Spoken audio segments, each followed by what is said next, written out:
Hello everyone, welcome back to my channel. My name is Manoj Kumar and I am your English trainer. Today we are going to study exercise number 69 based on the syntax of noun. So let's start the video. देखो पहला sentence इस प्रकार है, please help the poors and needy. अब इसमें देखते हैं कि क्या गलती है, तो इसी तरह ध्यान से पढ़ के देखते हैं। तो सबसे पहले हम पाते हैं पुअर्स। पुअर जो है वो एक एडजेक्टिव है। पुअर में एस नहीं लगता, बल्कि इसे समझने के लिए थोड़ा सा आप इसे इस तरीके से समझें। वैसे तो सिंटैक्स में हर शब्द अपनी एक कहानी कहता है, इसलिए मेरी बात को ध्यान से सुनिएगा। देखिए, इसका नियम कुछ इस तरह से है, किसी भी एडजेक्टिव से पहले दा लगाकर नाउन बनाया जाता है। दा लगाने से लोग का अर्थ निकलता है, इसके साथ प्लूरल वर्ब आती है। अब देखो यहां पर ध्यान से देखो बच्चों, जैसे ये है पुअर, तो इसमें हमने लगाया दा लगा दिया, तो ये बन गया दा पुअर।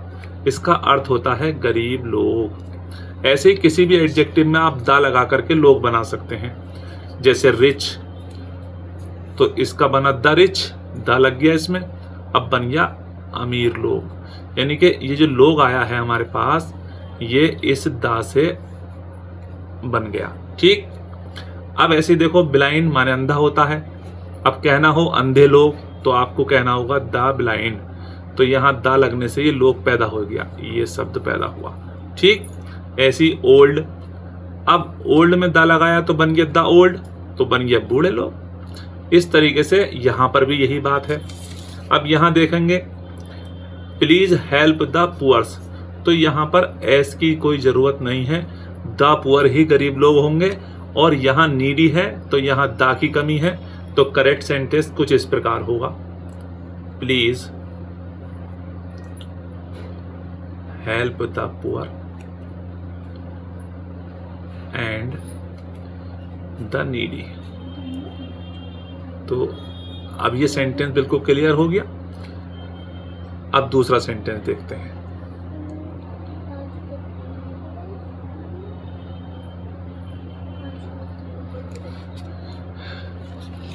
दूसरे सेंटेंस में क्या बताया गया है, ही गेव मी एन एडवाइस, उसने मुझे एक सलाह दी। तो क्या गलती है पहले तो आप ही समझो। अब इसमें गलती है कि एडवाइस से पहले ए या एन नहीं आएगा। क्यों नहीं आएगा, इस बात को समझो। एडवाइस जो है वो अनकाउंटेबल नाउन है, एडवाइस से पहले ए एन नहीं आता है। इसका नियम जानने के लिए इसे देखें आप।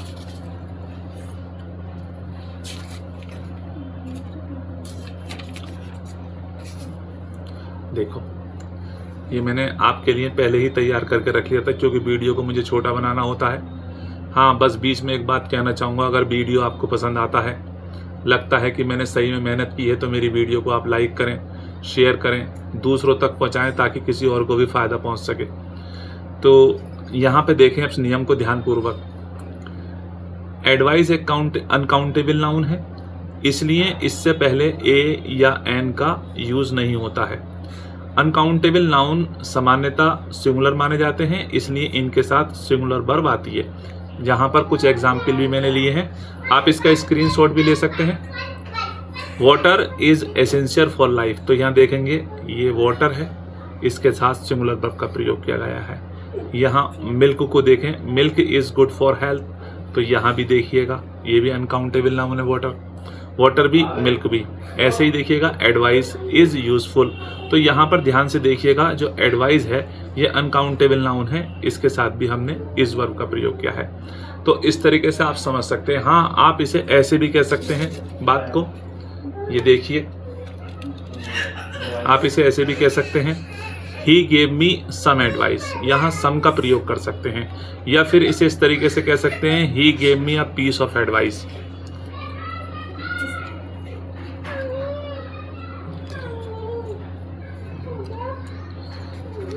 ठीक है, इसे देख लीजिए, आप इसका स्क्रीनशॉट ले सकते हैं। तो यहाँ जो गलती होगी वो एन की होगी, इसका करेक्ट होगा he gave me advice.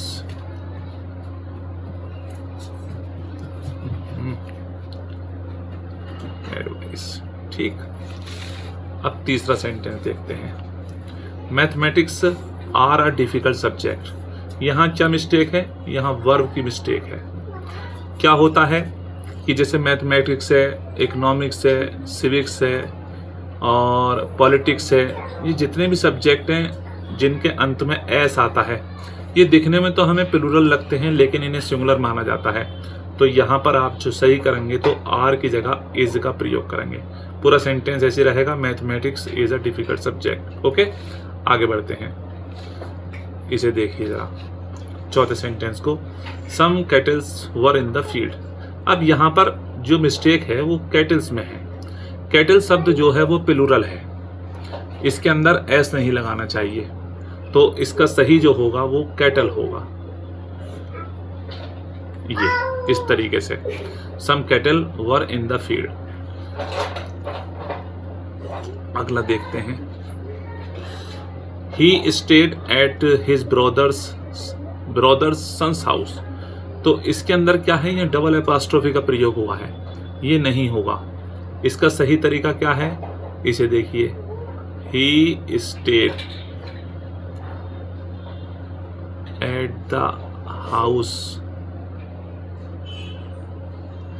Of his brother's son. ठीक है, इस तरीके से होगा। इस वाले की जगह पर हमें ऑफ का प्रयोग करना होता है, बस केवल एक ही एपॉस्ट्रोफी एस आएगा, ध्यान रखिएगा। चलिए अगला सेंटेंस लेते हैं। उम्मीद है बिल्कुल ठीक समझ आ रहा होगा। क्या कहता है हमारा छठा सेंटेंस? देखिए, ये कहता है माई हेयर्स हैव बिकम ग्रे। ठीक, अब यहां पर मिस्टेक जो है वो हेयर्स में है। हेयर्स जो है वो अनकाउंटेबल नाउन माना जाता है। हालांकि आप कह सकते हैं कि बालों को गिन सकते हैं, लेकिन इंग्लिश ग्रामर में से अनकाउंटेबल नाउन के अंतर्गत रखा गया है। तो यहाँ पर जो एस है वो गलत है, यहाँ एस नहीं होना चाहिए। और फिर अनकाउंटेबल नाउन जो होते हैं वो सिंगुलर में आते हैं, तो यहाँ हैज होना चाहिए। तो करेक्ट क्या होगा? My hair has become grey. ठीक, उसके बाद देखते हैं अगला। Whose is this cattle? इसमें तो काफी बड़ी दिख रही है मिस्टेक। एक तो ये है कि हम ये जानते हैं कि कैटल प्लूरल होता है, तो यहाँ वर्ब में मिस्टेक है। दूसरा, जब ये प्लूरल है तो यहाँ दिस का तो सवाल ही नहीं उठता। तो करेक्ट क्या होगा? Whose are these cattle? ठीक है ना। अब वैसे मेरे हिसाब से बनता तो ये होना चाहिए था whose cattle are these। मेरे हिसाब से तो ये ऐसे होता, whose cattle are these, ये। लेकिन यहाँ पे जैसा दे रखा है उसके अकॉर्डिंग हमें यहाँ दिस का दीस करना है और इसका आर करना है। ये भी समझ में आ गया होगा आपकी। तो आगे बढ़ते हैं। क्या कहता है हमारा आठवां sentence? Each boy and each girl were present in the function. अब क्या है इसका नियम? ये देखिए, ये ईच जब सेंटेंस में ईच का प्रयोग होगा तो वहां वर्ब आपके सिंगुलर आएगी। Each boy and each girl, प्रत्येक लड़का एंड प्रत्येक लड़की। तो यहाँ जो गलती होगी वो वर्ब की जगह यहाँ वॉज होना चाहिए था। ठीक है। अच्छा, इसमें फिर अगला देखते हैं। इसके हिलने की समस्या बहुत तगड़ी है। सेटअप बढ़िया ना होने के कारण बड़ी परेशानी होती है। ठीक है, जरा से थोड़ा सा करना पड़ेगा। हाँ भाई, अगला सेंटेंस देखते हैं। Some students of my class do not like mathematics. अब देखो यहाँ मैथमेटिक है, ध्यान से, ये तो साफ साफ दिख रहा है मैथमेटिक्स होना चाहिए था। चलिए अगला सेंटेंस लेते हैं। इस एक्सरसाइज का आखिरी सेंटेंस पढ़ के देखते हैं क्या पता लगता है। This table's legs are defective. Sentence को पढ़ने से पता चलता है कि सेंटेंस में एपोस्ट्रोफी एस का प्रयोग हुआ है, तो इसी एपोस्ट्रोफी एस में ही मिस्टेक भी है। कैसे पता चलेगा? सबसे पहले हमें एपोस्ट्रोफी एस के नियम को समझना होगा। एपोस्ट्रोफी एस का प्रयोग वहाँ करते हैं जहाँ पोजीशन हो, अधिकार हो, या फिर रिलेशनशिप हो, अर्थात मनुष्य के जो रिश्ते होते हैं, इन दो जगह हम इसका प्रयोग करते हैं। तो आप एक आध एग्जाम्पल से पहले इसे समझ लीजिए। देखिए मैं करके दिखाता हूँ आपको। जैसे हम कहें मोहन की कार, हिंदी में लिखता हूँ पूरा, मोहन की कार, एक तो ये लीजिए, और मोहन के पिता राम की माँ और सीता का भाई। अब इसे समझिए। अब देखिए, ध्यान से देखिएगा, अंततः कार इंग्लिश में ही लिख गया। चलिए छोड़िए, आप तो समझ ही जाएंगे। तो यहाँ मेन बात जो है वो इसकी है, ये बीच में जो काकी के आता है। अब यहाँ मोहन की कार, तो मोहन का जो कार, मोहन की जो कार है, मोहन का कार पर स्वामित्व है, पोजीशन अधिकार है। तो ऐसी कंडीशन में है हमें एपोस्ट्रोफी एस का प्रयोग करना चाहिए इस तरीके से, मोहन्स कार। अब यहाँ मोहन के पिता या मोहन का पिता से संबंध है, रिश्ता है, तो मनुष्यों के जो संबंध होते हैं उन सब में भी एपोस्ट्रोफी एस लगता है। तो यहाँ पे देखिए, मोहन्स फादर। ऐसे ही देखिए, राम का भी रिश्ता है माँ से, तो राम्स मदर। सीता का भाई, तो यहाँ देखिए सीताज ब्रदर। ये बात क्लियर होनी चाहिए थी एक तो, तब ये गलती पकड़ में आएगी। एक बात और है, इसे भी तरह से समझ लीजिए। क्या है वो? जैसे हम कहें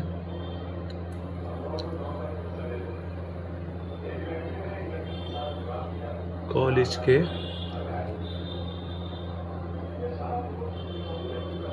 लड़के और